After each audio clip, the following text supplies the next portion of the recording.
Gracias, Cristian. Buena intuición. Nosotros en este caso estamos con una de las noticias de lo que han sido los últimos días, porque se trata de una estafa millonaria y en dólares. Ocurre en el escenario de la ciudad de Paraná, pero está junto a nosotros el doctor Claudio Verón, que es quien ha recibido las primeras noticias de las personas damnificadas. Vamos a conocer en qué contexto se da, de qué manera. Doctor, muy buenos días. ¿Cómo está usted?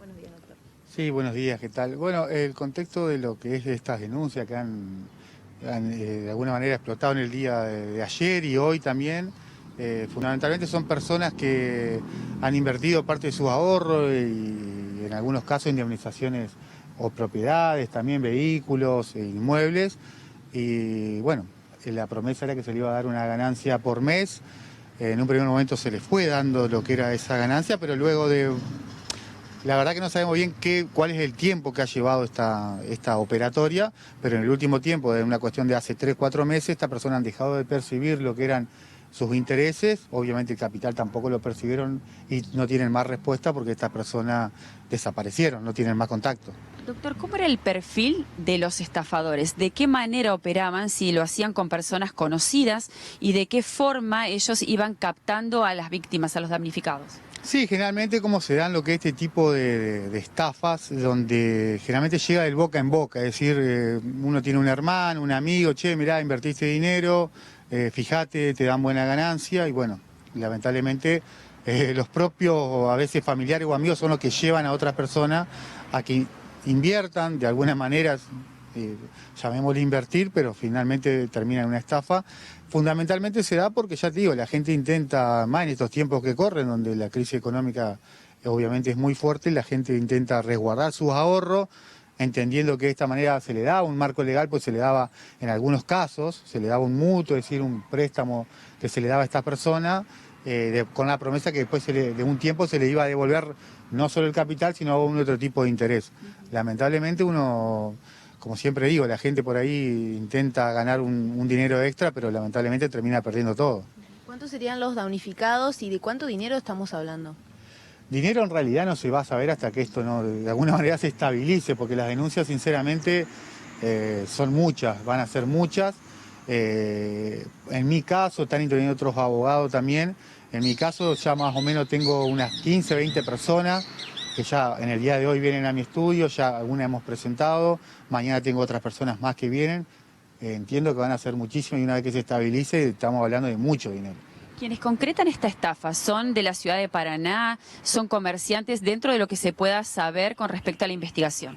Sí, obviamente tratando de no dar detalles para no entorpecer la investigación de parte de Fiscalía, son personas que son comerciantes de aquí de la ciudad de Paraná, en algunos de ellos en otros rubros, pero fundamentalmente son personas que son conocidas, es decir, están identificadas, por lo menos lo que serán las principales personas involucradas en lo que es este tipo de operatoria. ¿Cuál es la situación de esas personas? Si están aquí en la ciudad de Paraná, si están prófugas. La verdad que desconocemos, la mayoría de ellos entiendo que estaría acá en la ciudad de Paraná, solamente por trascendido de lo que son los propios denunciantes, que dicen que han perdido contacto con algunos de ellos. Entendemos que, o a lo mejor no tendrán contacto, deben estar en Paraná, en Buenos Aires, que también entiendo que tienen otros negocios, pero bueno, la justicia todavía no los ha requerido, entonces no podemos hablar tampoco de tan prófugos. ¿Sí saben cuántas personas eran los que actuaban de esta manera? La realidad es que hay que ver ese tema porque son 3 o 4 personas que tenían algún tipo de sociedad comercial, pero hay que ser prudente y ver quién de ellos era la persona que realmente manejaba lo que era esta mesa de dinero, porque no podemos involucrar a todos en la misma bolsa. Entonces eso entiendo que a lo largo ya hay una persona que es la que mayor carga tiene en contra o la mayor cantidad de denuncia, pero bueno, eso tendrá que corroborar Fiscalía y obviamente nosotros de la parte denunciante. Para que la gente entienda qué es una mesa de dinero y cómo operaba, cuántos eran los rendimientos mensuales, si eran en dólares, en pesos. Sí, la mesa de dinero opera, obviamente uno trae distintos aportantes y se le da puede variar la tasa, generalmente en este caso ofrecían un 5% mensual en dólares, altísima, y bueno, la gente obviamente confiaba o tenía la esperanza de ganar ese dinero. En algunos casos obviamente en primer momento se ganaba, luego obviamente esto, una vez que la burbuja se hizo muy grande, terminó explotando.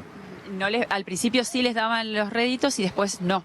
Sí, en la mayoría de los casos le daban lo que son los intereses, que es lo que ocurre habitualmente, el interés muy bajo a lo que uno invierte, entonces obviamente te dan un retorno y aparte también, como vos traes mayores clientes, se va haciendo de alguna manera que pagan los que van ingresando, hasta que llega un punto que esto se hace muy grande y no se puede pagar.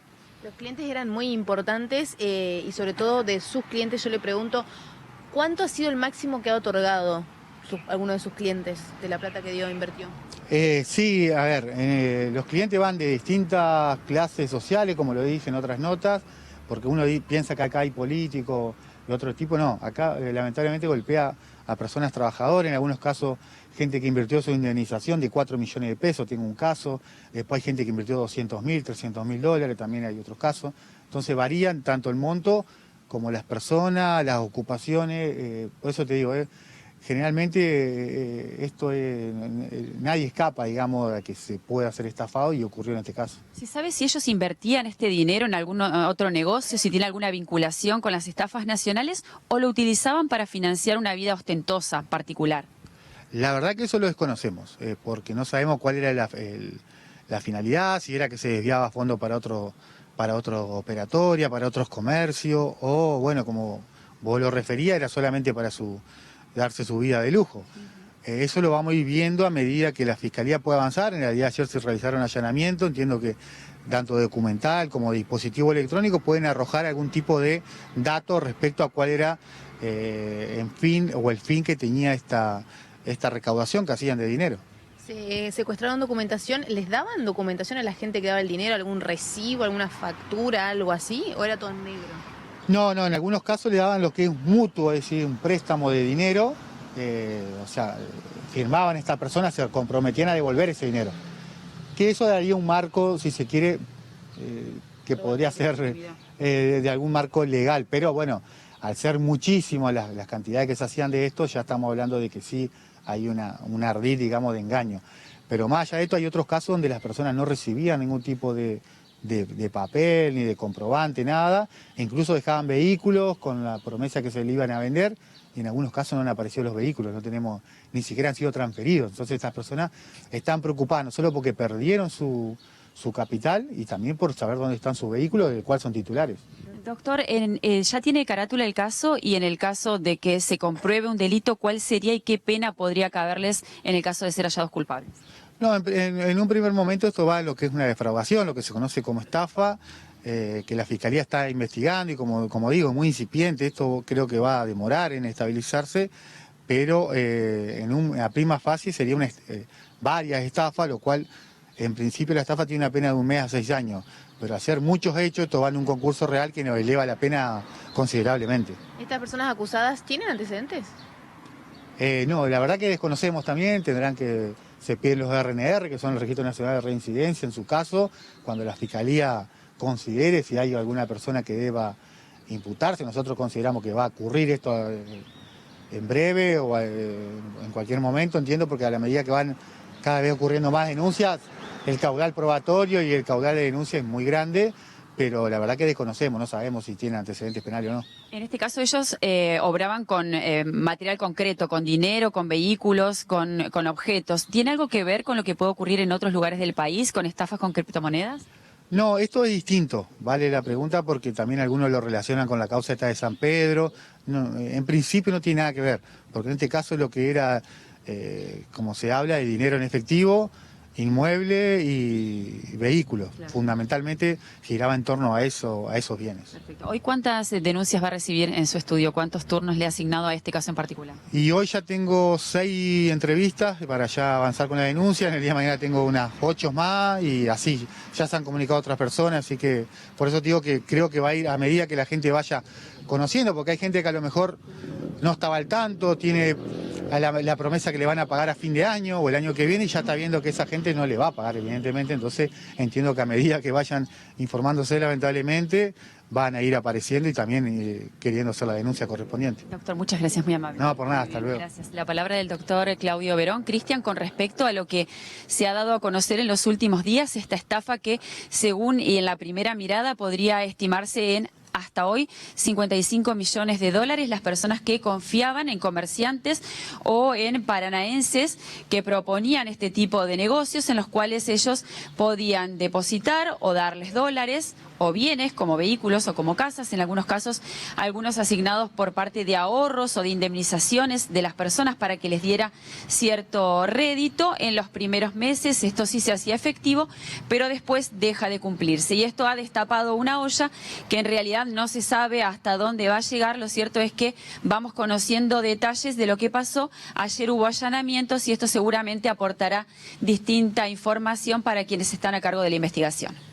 Bien, Andrea, es un tema indudablemente preocupante para mucha gente que está mirando y naturalmente mucho más para quien ha sido afectado, ¿no? Pero en general la ciudad observa con estupor cuando ocurren este tipo de cosas que involucran a personas conocidas o no tanto, pero con una cifra que alcanza los 55 millones de dólares estimativamente. O sea, para pasar en limpio, esto es un negocio local, sería un negocio, por llamarlo entre comillas, una mesa de dinero local, no estaría vinculado, preguntaste vos bien, a esas estafas piramidales de las que se habla en otros lugares del país que tienen ramificaciones por todos lados.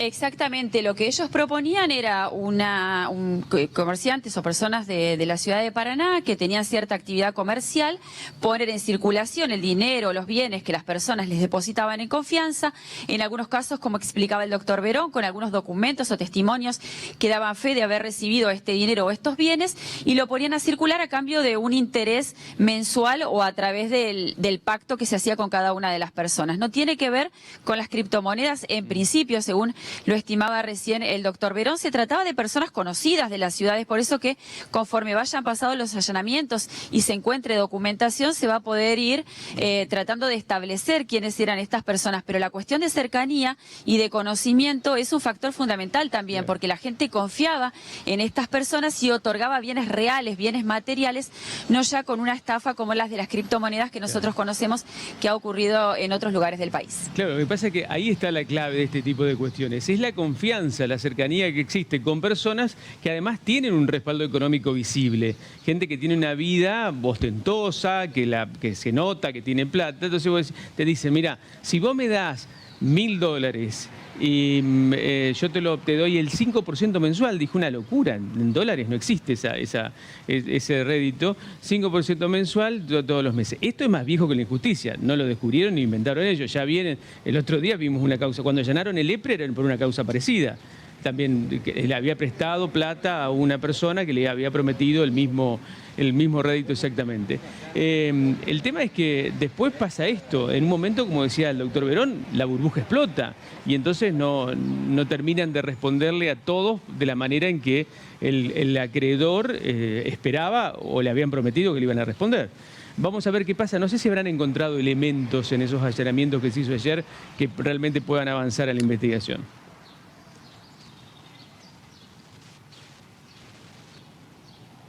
Sí, hay documentación, lo que pasa es que se trata de resguardar para que se pueda avanzar de manera de no alertar, pero lo que vos decías recién, el factor confianza es fundamental.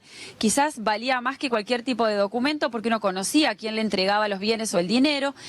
Pensabas que quien lo recibía iba a comprender que eran los ahorros de toda tu vida, la indemnización o lo que te pudiste comprar con dinero ahorrado y que eso iba a ser contemplado, tenido en cuenta. Y lo que mencionas bien del tema de la vida ostentosa que podían tener algunas de las personas involucradas en este tipo de estafas, también te da cierta seguridad. Hoy a través de las redes sociales, de los comentarios, ese tipo de datos uno los tiene en cuenta. Y vos decís, si a esta persona le va bien, claro, seguramente a mí también me va a ir bien. Entonces, todo esto hizo conjugar un contexto en el cual la gente confió al ser cercanos también. Vos ya no tenés todas las precauciones que uno tiene cuando no confía, entonces esto todavía se concretaba con mayor peso. La confianza era el factor fundamental, el documento que firmaban las personas que entregaban sus bienes. Un detalle que no sé si el doctor Verón sigue ahí todavía, pero el acreedor en este caso, ¿tiene que demostrar el origen de los fondos? Porque mucha de esta plata es Negroni, digamos.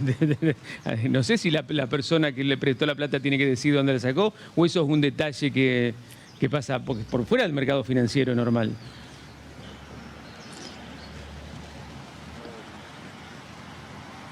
Ay, doctor, gracias por su gentileza de esperar hasta aquí mientras nosotros estamos comentando con Cristian. Cristian Bello está en estudios y pregunta si el acreedor, la persona que hizo sus depósitos, tiene que demostrar de dónde los obtuvo, tiene que demostrar que efectivamente entregó dineros o bienes.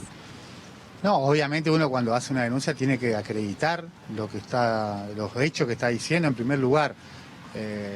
Esto que ya te digo, no solo que queda acreditado con los mutuos que se firmaban, donde estas personas decían que recibían tanto dinero y se comprometían a devolver tanto dinero en Pero otra no el fecha. origen. Y en algunos casos de los vehículos quedan acreditados con lo que son los boletos de compra-venta que se firmaban y que luego obviamente no fueron nunca abonados y tampoco transferidos y no están los vehículos. Pero no le piden el origen de dónde obtuvieron esos bienes o ese dinero. No, porque eso no hace a Fiscalía, digamos, eso no, en todo caso es una cuestión, Fiscal. entiendo que impositiva, digamos, de AFIP, no de la Fiscalía. Acá uno viene a denunciar, después si el dinero dónde lo sacó, en todo caso la Fiscalía, que se entienda bien, no le interesa porque se entiende que son fondos propios, puede ser de ahorro, puede ser de una herencia, en este caso, como he nombrado, son de indemnizaciones laborales incluso, pero no te piden de Fiscalía que acredites primero. Vos algo que estamos haciendo acá, denunciar un delito, la Fiscalía investiga ese delito.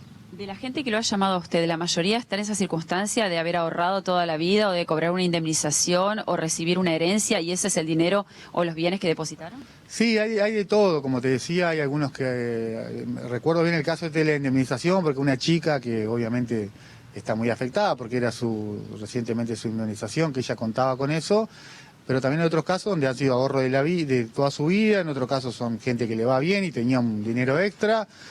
No lo afecta tanto como en otros casos, pero bueno, también obviamente están enojados y obviamente quieren que de alguna manera se haga justicia o a ver si se puede devolver parte de su dinero. ¿Y qué posibilidades hay de que lo recuperen? Siendo honesto, como le digo a mis clientes, en primer lugar lo que tenemos que ver acá es que esta persona en un primer momento se presente, en todo caso, una vez que se estabiliza una denuncia y se haga responsable y ver si mediante las denuncias penales se puede utilizar. Hay un marco legal que se puede utilizar para que esta persona de alguna manera puedan recibir una compensación de lo que es su dinero. Veremos la liquidez que tenga esta persona, las ganas de solucionar los problemas, pero bueno, en la parte penal, esto que se entienda, lo penal no es que se solucionan las cuestiones civiles, como se dice habitualmente, ni de cuestiones de reparación integral, de dinero, etcétera. Lo penal lo que investiga es si hay un delito y si hay un delito esta persona tendrá que pagar penalmente, pero obviamente hay otras vías que se pueden utilizar de alternativas para que puedan recibir alguna especie de reparación. Doctor, muchísimas gracias, mi amable. No, por nada, hasta luego. Cristian, hasta aquí entonces la respuesta a las consultas que nos hacían ustedes desde allí. Perfecto, gracias Andrea. Una última duda que me quedó, capaz que vos la sepas. ¿Los damnificados señalan a una, dos personas, a Sí. una empresa, a una entidad? ¿A quiénes denuncian?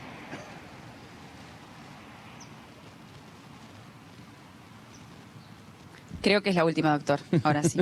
Pregunta Cristian si los damnificados señalan a una persona, a una entidad, a varias, a una sociedad. No, concretamente señalan a una persona, que obviamente yo no doy nombre, para preservar sobre todo la investigación, pero hay otras personas que también han tenido algún tipo de participación, sobre todo en esta, como te digo, vehículos que se han sido dejados en alguna agencia para que se haga su venta, y después van a la agencia y no está el vehículo, no está el dinero. La persona principal es una persona física, pero bueno, reitero, hay otras personas que son mencionadas también como que han tenido algún tipo de participación y hay otra persona que es uno de los socios de este local, digamos, comercial importante de la ciudad de Paraná, bueno, la peruana, que obviamente se conoce, que también ha firmado algunos documentos. Entonces también creo que la denuncia se va a ampliar en lo que también son las personas involucradas. Cristian. Bien, ahora sí. Muchas gracias Andrea, gracias al doctor Verón, muy amable. Ahora sí, doctor. Muchísimas gracias. Bueno, gracias, hasta luego. Muchas gracias a ustedes. Hasta luego. Nosotros vamos ahora a Piedras Blancas, sobre las barrancas de